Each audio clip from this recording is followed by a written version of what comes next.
Hello everybody, CW here. I want to do a quick video this morning, kind of inspired by two other friends we have online, and one is Chris from the 740 and the other is Big Al, and both of them have a number of great videos, so check them both out. But Chris did a video a short time ago showing his Ruger PC carbine and how he's got it all decked out, and it's pretty sharp. It's pretty wild. It's far from stock. So I wanted to share mine. Mine is a lot more stock, but it's still got some changes to it. And to Big Al with what he's been doing with his 1022, because these PC carbines are really basically big 1022s. And I was talking to him about different scope mounts, and he had expressed an interest in a stock and what I thought about this and that. So I gave him a quick video, private one, not nothing posted on YouTube, just sent it to his text email, showing him what I had done to my takedown, and he really liked the stock, so he picked one up. But the other thing that I showed him was the scope mount, and he wanted to put a really big scope on, a larger full-size rifle scope. So what I had shown him suggested wasn't really fitting his what he wanted. But Chris, I believe, uses one that's similar to what I've got here, because I believe he's got a red dot. I know he's got a little laser out on the front, but I think he's got a red dot on there anyway. I've had red dots on this. I've used it with iron sights. I also compete with it, but haven't in a number of years. Number one, my knee, but the COVID, a lot of it stopped with the COVID, and I just can't do it the same way. So I haven't used it very much, but it works pretty well. And I used it with the factory peep, and I really wanted to keep that. I didn't want to lose that. So although there's a number of companies that make mounts that go on the rear sight, I was really hesitant because I didn't want to lose those irons. They're really good on the PC carbine. They're really solid. They're guarded in the front with the ears like the early M1s, the carbines and the Grands. And they're just durable. It's a nice peep sight. They're on the barrel. They're solid. And it's a takedown, so the barrel comes off. So, you know, they're not pinpoint precision accurate firearms. They're fun guns. They're I don't want to call them spray and pray, but they're close range fun guns. So I wanted to be able to get the most accuracy out of it. So that means you really want your optic or your sights on the barrel, not on the receiver. So I had a 1-to-4 Leopold on there. Nice 1 power, was really good, quick, fast. It was something that gave me a little bit of power. I really wanted to take a deer with this, just to say that I did. Before you get all excited, it's not a 9mm, it's a 40.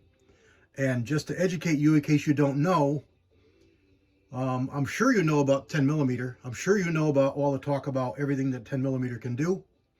Well, a 40 in a 16-inch barrel surpasses most all 10mm loads out of 5-inch barrels. So before you poo-poo the 40 for being short and weak or some other such nonsense, it's got more power, ballistics, velocity, than a standard 10mm in a 5-inch gun. So it's no slouch. It's definitely perfectly adequate for close range deer and hogs with proper bullets. Didn't do it, haven't been able to yet. Maybe one day I will. But what this gun really is a really nice pack gun. And what you're looking at there is a Harbor Freight box that has wheels on the bottom. It looks like what I call a stewardess's suitcase, something you'd see in the 60s. Stewardesses walking onto planes where they have to, you know, spend a few days. The handle slides up, you pull it behind you like a cart, and you can stack stuff on top of it. You know, here's what I'm talking about. It's got a handle here. Let me zoom you out. Handle here, and then it's got this here that slides up. So you put it on the ground and pull it behind you with wheels down here. It's got places to strap stuff on the back.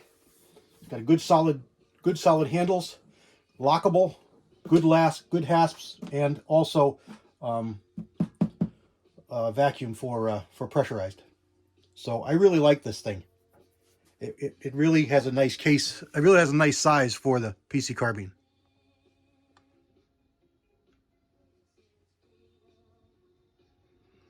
Get you back down here on regular. And let me show you how I've got it in here. A couple extra mags in a pouch. There is the lower, or the butt half, the firearm side. I've got mine set up with Glock Mags, and it'll take any Glock mag. So these are we're 10 round restricted here in Connecticut. So these are 27 mags, which are 9 rounds with a +2 base that's been altered to be a +1 base. So I get 10 rounds of 40.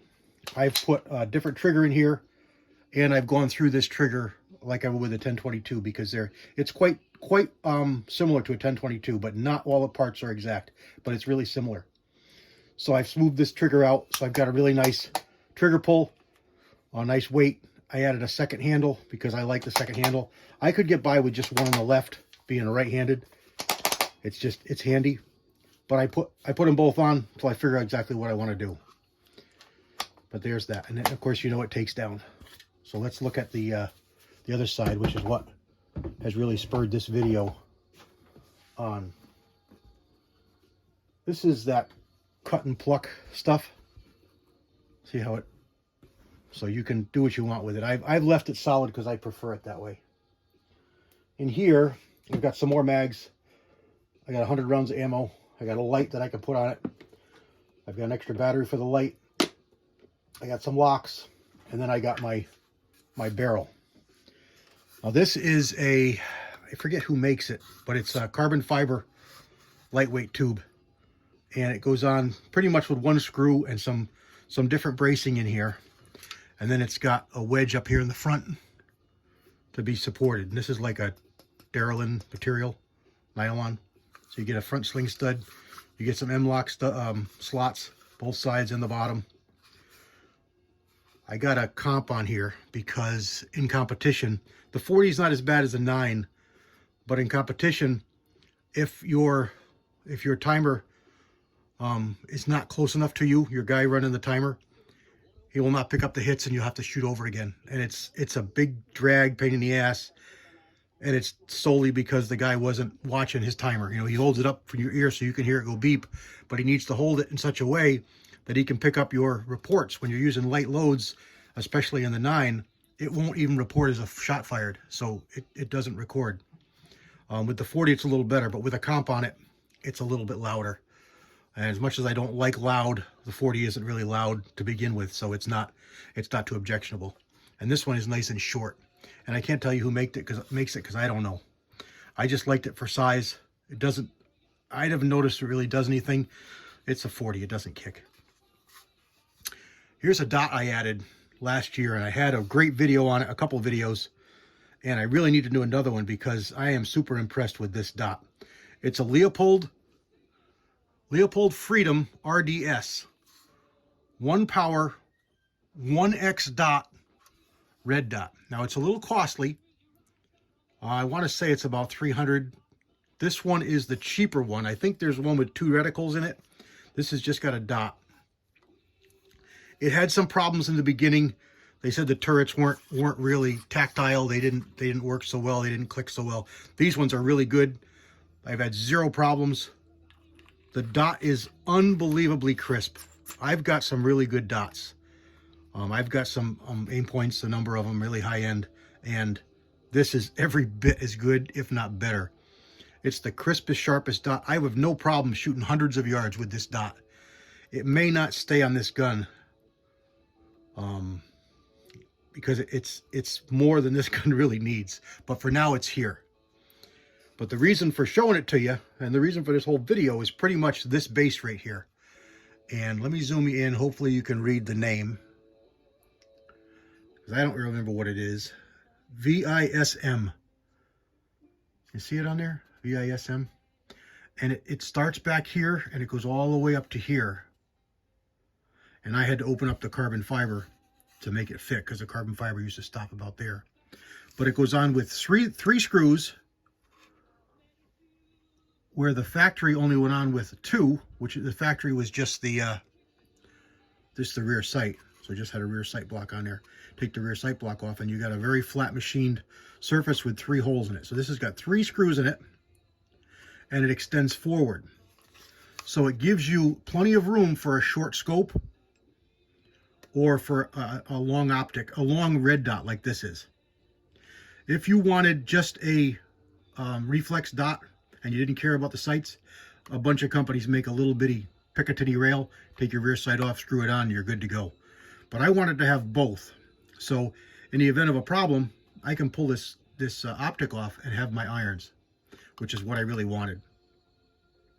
So this, you take this factory sight off, the 2 screws, you screw this down with 3 screws, you take your slider off your factory rear sight and you put it on the base. It comes with a little ramp on the back, just like your factory Ruger had.